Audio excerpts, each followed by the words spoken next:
in today's video, I'm going to talk about, I don't know what I'm going to talk about. There it is.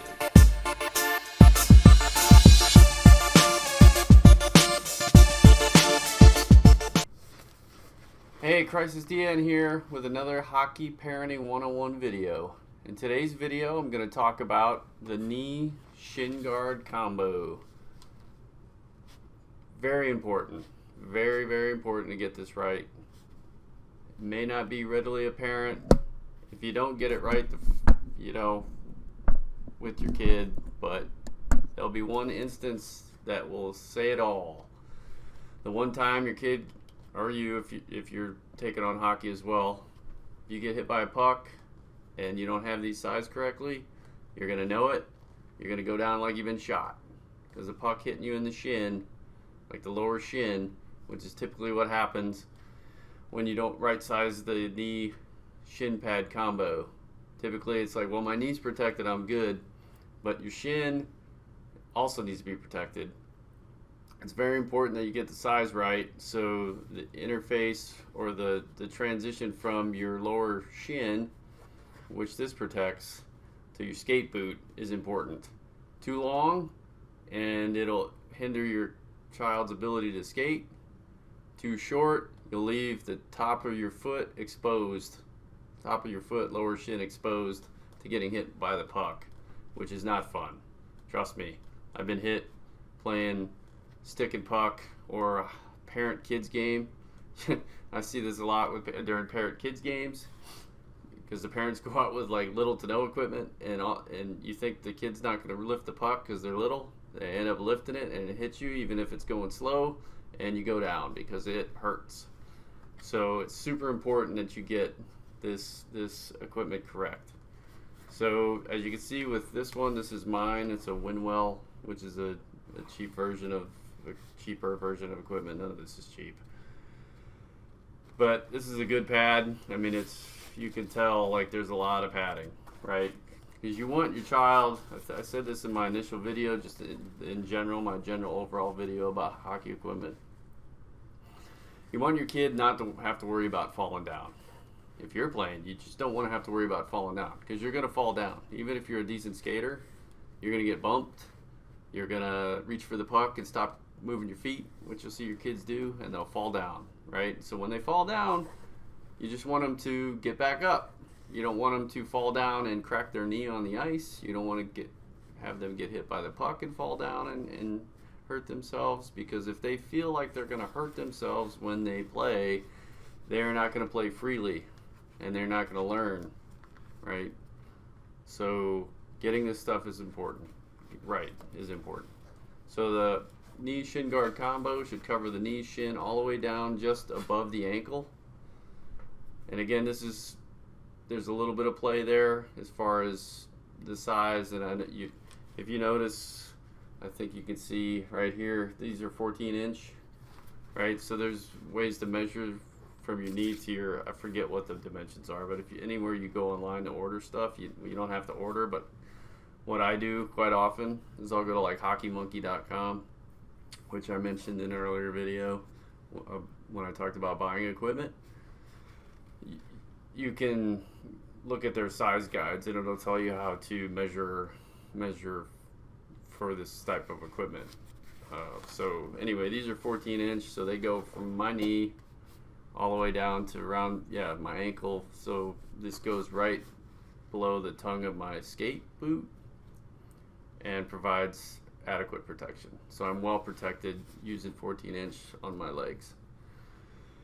Like I said, there should be very little space between the pad and the skate boot.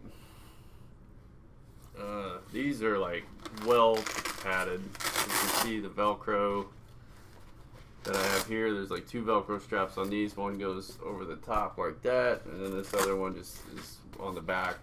And then there's pads to protect my calf, the back side of my leg, which you get hit by the puck in the back side of your leg, there is muscle back there, obviously, and a little bit of fat. So yes, it hurts. You'll get a bruise, but it's not real bad. But there's no protection if you don't have this on. It's bone, puck to bone. So if you get hit hard enough, there's a good chance you could break break something as well. So super important to get the size right with these.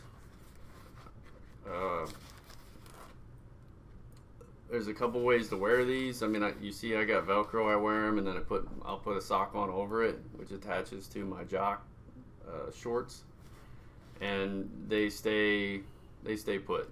They don't really slide around too much. That's another thing. You want to make sure all the Velcro and stuff is snug if you do buy used, which these are fine. Only thing I'll say about buying these used is just make sure the straps are good, the Velcro's still good, all the plastic's intact, there's no cracking or anything. But you can definitely buy used with these, because this is one thing you'll go through, especially with your kid at a young age. Every year you'll be buying new ones, because every maybe year and a half, 2 years, because you'll see the gap, because the knee, you always slide them up to where the knee is knee on knee with these pads, but then you'll see a gap start to grow from here to the boot, and that's when you know you need the next size up. But yeah, just make sure all the padding's good, because if these slide down as well, or slide, maybe not even slide down, but like twist, if they get bumped and then they don't have enough time to move it, or they're constantly having to adjust to put it back in place, that's no good. Another way to keep these in place, my kids never did it, but there's plenty of kids out there that do it. You can tape when you put the pad on and you put sock over it. You can actually tape a couple spots. You can tape right here, and then one spot lower you can wrap tape around your leg to hold these in place. So I've seen that before. A lot of kids do it. So that is definitely an option if you want to do that with your kid. I think that's it, but like I said, I've seen a lot of horror stories about not having these right size for your child. I've seen kids playing defense of all positions with pads that you had this much gap, like on a travel team, and we told the parents, you need to fix that, because that pad is not providing adequate protection. You're going to put your kid down, the kid's going to go down hard, and he's going to have a hard time getting back on the ice. So I think that's it. Again, appreciate the watch. Crisis DN here. Hopefully I'm getting better with these videos speaking. Hopefully I'm showing more enthusiasm. Otherwise my daughter will let me know the next time she watches a video. But appreciate the watches. Please hit that like button and subscribe. If you're not going to subscribe, please provide me feedback if there's something I'm not doing that you want to see.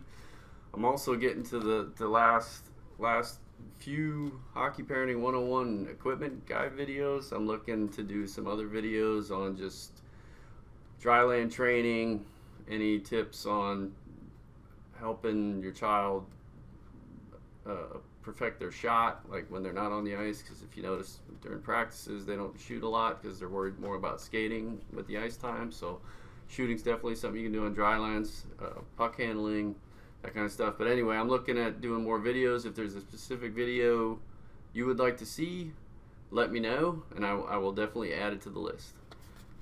That's it. Crisis DN out.